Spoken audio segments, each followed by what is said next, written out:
Welcome to episode 67 of the Truth Quest podcast, the truth about negative interest rates. Before we get started, I want to ask you to do me a favor and share the show. If you're on social media and topics such as the federal income tax, gold and sound money, Walmart, the wealth tax, or social credit scores comes up, please share the topic-specific Truth Quest episode with your debate partner, which is available on iTunes, Google Play Music, Stitcher, Spotify, and Podbean.com. The video version of the podcast are available on YouTube, BitChute, and Brighton.com. If you are listening to this on the Apple Podcast app, please take a moment and scroll down on the podcast page and give it a 5-star rating. Another way you can help grow the show is to throw a small donation my way at the Truth Quest podcast patronage page. All donations will be used to drive awareness of the podcast through Facebook, and Twitter advertising. See this episode's show notes page at truthquest.podbean.com for details. Finally, please join the conversation on Facebook at facebook.com/TruthQuestPodcast. So let's get started with what the hell are negative interest rates? The idea is ridiculous on its face. The name itself is ludicrous. How can interest rates be negative? Interest rates represent the return on capital or the return on an investment or the return on parking your cash at a bank and not using it for a set period of time, or the return for letting someone else use your money for a while. I give you some of my money for a period of time, and you give it back to me with interest at the end of the period. That's as easy as it gets. That's the way things have been for 5,000 years? Who came up with this asinine, counterintuitive, backwards concept? UBS CEO Sergio Amati recently called negative interest rates an absurd situation going in lending. What it comes down to is this. Negative interest rates are supposed to, theoretically, encourage spending. After all, why park your money where they give you less back when you ask for a withdrawal? Welcome to the world in which the central bankers around the globe have staked our futures on, that being the fallacy that consumption drives economic growth. So they do everything they can to spur spending. This is what's known as Keynesian economics, the theory put forth by John Maynard Keynes in the 20th century. And just like the concepts of socialism, it's never worked. Yet its proponents simply keep coming back with more and more nuanced positions that the ignorant public and impotent politicians simply accept. Instead of reevaluating their policy positions, central bankers choose to keep the debt heroin high going in order to keep the fulfillment of the Keynesian utopia. They have utilized various methods of buzz management, from quantitative easing and asset purchases to holding rates artificially low for years on end. None of that has worked, so the last card they had to play, their Hail Mary pass, seems to be negative interest rates. As you will come to understand as this episode unfolds, the central bankers are willing to sacrifice savers and retirees and other people on fixed incomes at the altar of the bankrupt economic theory known as Keynesian economics in order for the status quo to maintain power. All these people on fixed incomes want to do is throw their nest egg, the one that they have been accumulating for 40 years, into a 5-year CD that pays 4 or 5% and live off the interest.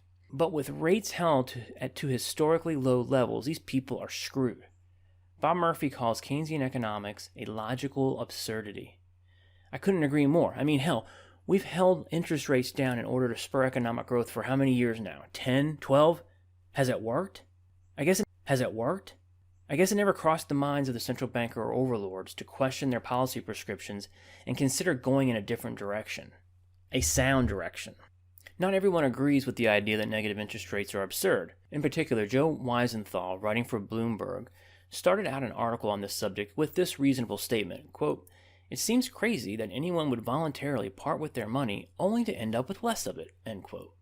He then goes on to argue that paying to store your money is no different than carrying costs associated with storing your cash in a piece of real estate or gold, equipment, or grain, all of which have costs associated with the maintenance and or storage. Why should the storage of cash be any different, he argues. He goes on to point out that if there is more savings requiring storage than there is demand to borrow those funds, the banks are not obligated to pay you interest. They don't need the deposits, so you pay them to store your loot. That logic is not terribly difficult to follow considering that commercial banks provide their depositors, a worldwide network of ATMs, debit cards, online bill pay, etc. But that's not really a negative interest rate. Those are fees for service. And his logic fails to account for the fact that commercial banks are not required to keep 100% of your money in their vaults, i.e., truly storing it. They are allowed to make loans using those funds. They are only required to store a fraction of it. That's the fractional reserve banking system. The fact that demand for loans is low does not restrict the banks from loaning out my money that they're supposed to be storing. On top of that, physical assets can appreciate in value. That property or gold coin may appreciate over time, so you may be willing to pay a storage fee or property tax or incur maintenance expenses. But your cash does not appreciate over time, so why the hell would you pay someone to store it? I give Joe an A for effort trying to sell the negative interest rate concept, but an F for persuasiveness.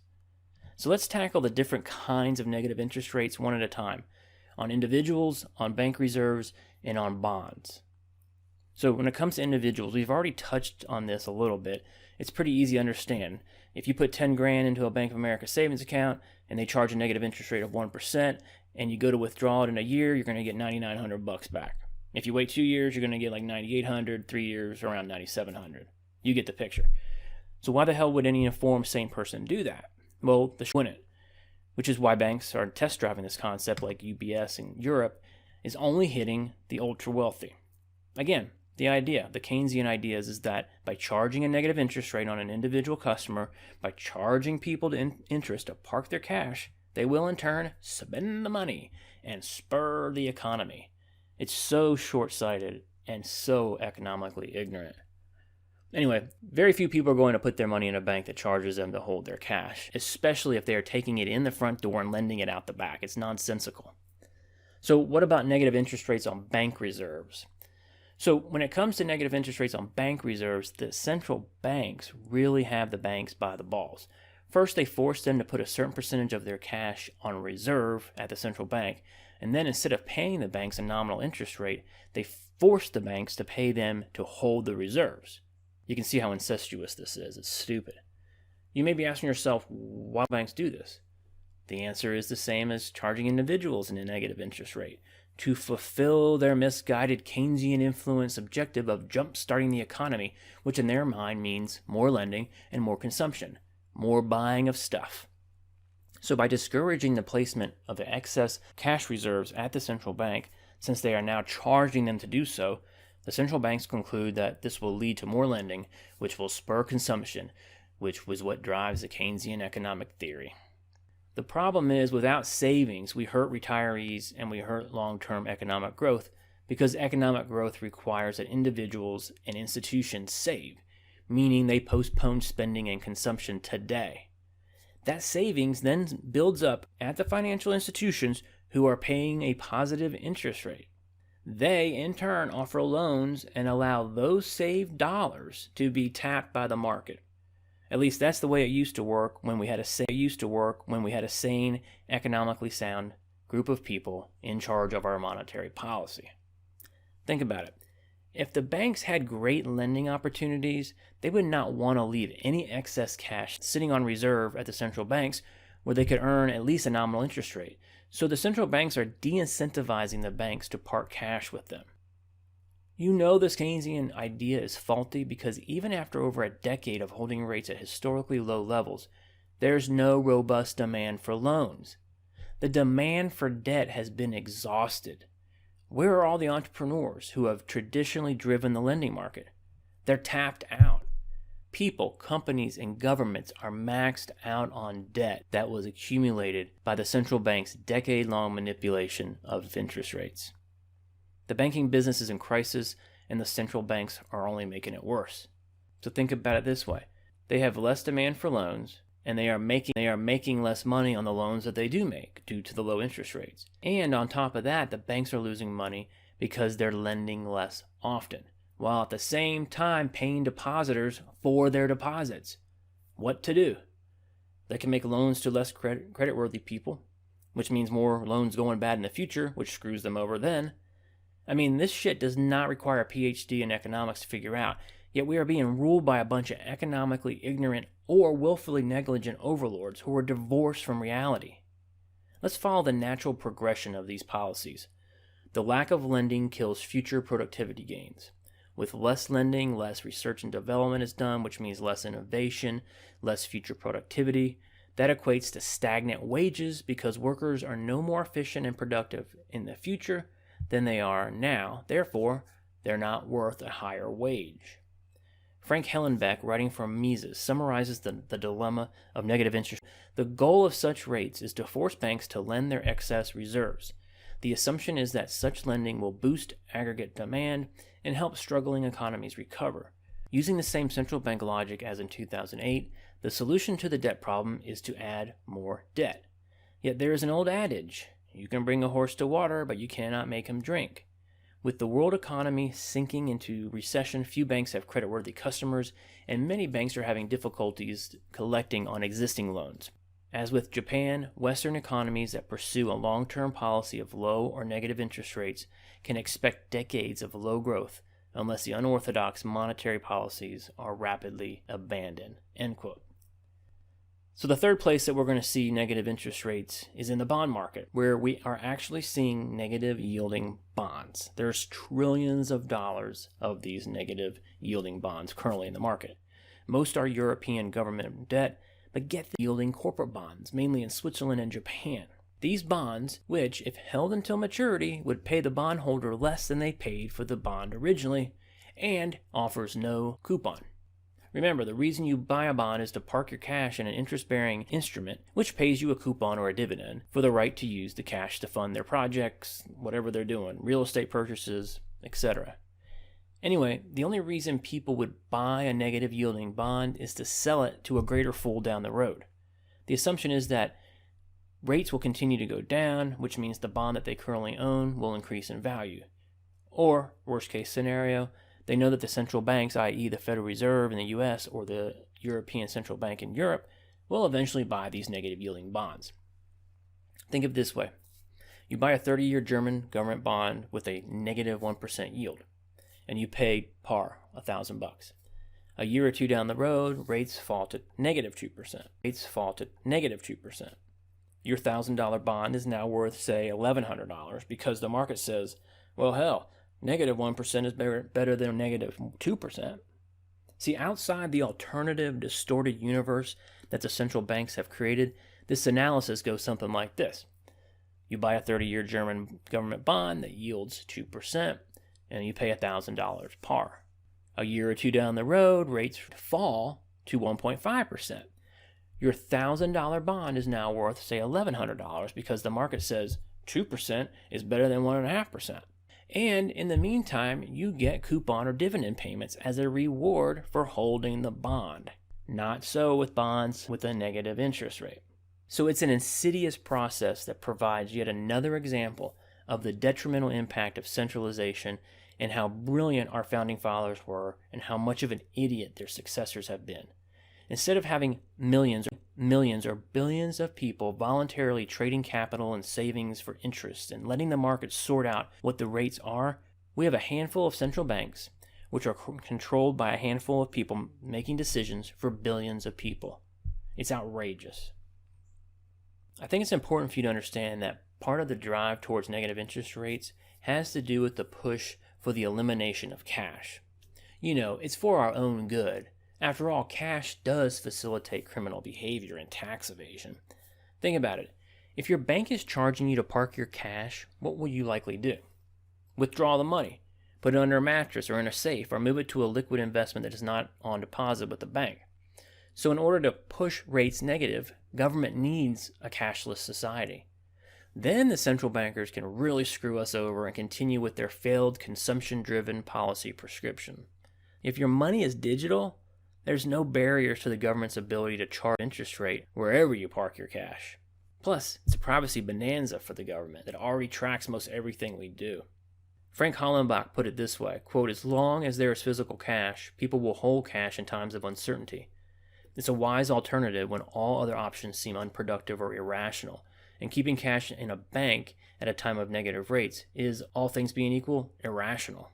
Central banks, not surprisingly, would like to take away the ability to hold cash outside the banking system. Worst of all, people who hold cash outside the system might be saving it instead of spending it. Naturally, from a Keynesian perspective, this must be stopped." End quote. So anyone who has taken an Econ 101 class knows what is going on is abnormal. We are punishing individuals who save their money for the future. We are punishing individual retirees who rely on parking their life savings into conservative, dividend-yielding instruments. This punishes the economy as a whole because lack of savings actually damages the economy. Where does the money come from to lend? From savers. No savers equals no lending. No lending equals no economic growth. Less research and development. Less investment in innovation. Less productivity. Economic growth is driven by investment. Investment is driven by savings. Investments drive innovation and productivity, and innovation and productivity drive future wage rates. Econ 101 also can explain the damage being done to banks as the central bankers force them to pay to park their excess reserves at the central bank. Econ 101 is a sufficient level of economic education to consider the idea of a negative yielding bond as asinine. Econ 101 can sometimes be enough economics education, depending on the university or textbook, to help you determine that spending and consuming does not drive economic growth. And because of that realization, we can therefore conclude policies being pursued by most of the world's central banks does not have economic growth as its goal. What then is their goal? I would argue that at this point the goal is self-preservation, but they have so screwed things up that I think it's too late now. Central banks are trying to retain their power over their respective currencies. They are trying to prevent or delay the inevitable recession or depression, but instead they have simply blown the bubble up. They are trying to keep debt servicing levels low. Look at the levels of government and corporate debt. It's off the charts. If interest rates rise, so does the cost of servicing those astronomical levels of debt, which means raising taxes or maybe even having to cut government spending. For corporations, it'll mean earnings losses unless they can cover the higher costs of debt servicing with price increases passed on to their customers. Think about negative interest rates from a highly indebted government's perspective. Thurston Poulett, writing for, quote, "If the central bank forces interest rates into negative territory, running into debt becomes a profitable business, and financially ailing states and banks can reduce their debt burden at the expense of the creditors," end quote. In a word, they are trying to avoid pain, a fully avoidable level of pain that they caused. If the central banks and the governments in which they are part of had let the markets determine interest rates, none of this would have happened. They're out of ideas. As I mentioned before, negative interest rates is their Hail Mary pass. They have turned a 5,000-year-old logical, voluntary exchange market into a Frankenstein financial system. Generally speaking, centralizing anything under government is asking for trouble, which is why our founding fathers organized the country under a system known as federalism. The whole system was decentralized. The federal government was granted a few enumerated powers, and the states handled everything else. As the nation has aged, we have gone in the opposite direction. More and more centralization in Washington, D.C., resulting in hundreds of unconstitutional federal agencies, which employ millions of unconstitutional federal employees, which manage and dictate regulations for over 300 million Americans. With that said, you will likely not be surprised to hear that, in my opinion, central banks are largely unnecessary. As I have argued already, the free market is fully capable of determining interest rates. Billions of people transacting voluntarily can determine the real rate of interest. We don't need no stinking central bank to do that. We don't need a Federal Reserve with a so-called dual mandate of full employment and 2% inflation. What does the Fed have to do with employment anyways? And why is 2% inflation a good thing for you and me? We'll deal with those questions in another episode. Back to my point. If central banks relinquish their hold on rate setting, they lose power. And as you know, once power is obtained, it's rarely relinquished. Jeff Deist, the president of Mises Institute, said, quote, "Negative interest rates are the price we pay for central banks. The destruction of capital, economic and otherwise, is contrary to every human impulse." And I would add, every human instinct. Back to Deist. Civilization requires accumulation and production. Decivilization happens when too many people in a society borrow, spend, and consume more than they produce. No society in human history previously entertained the idea of negative interest rates. So like central bankers, we are all in uncharted territory now. End quote. The level of desperation displayed and the level of willful negligence on the part of the central bankers is quite extraordinary. These central banks need to be dismantled before they destroy the world's economy. I will leave you with one of my favorite contra-thinkers on financial issues, author and commentator John Tamny. Quote, "In short, readers should rejoice at the latest flirtation with zero and negative interest rates, for both signaling the central bank's continued rush into total irrelevance." End quote. Please join the conversation on Facebook at facebook.com/TruthQuest podcast.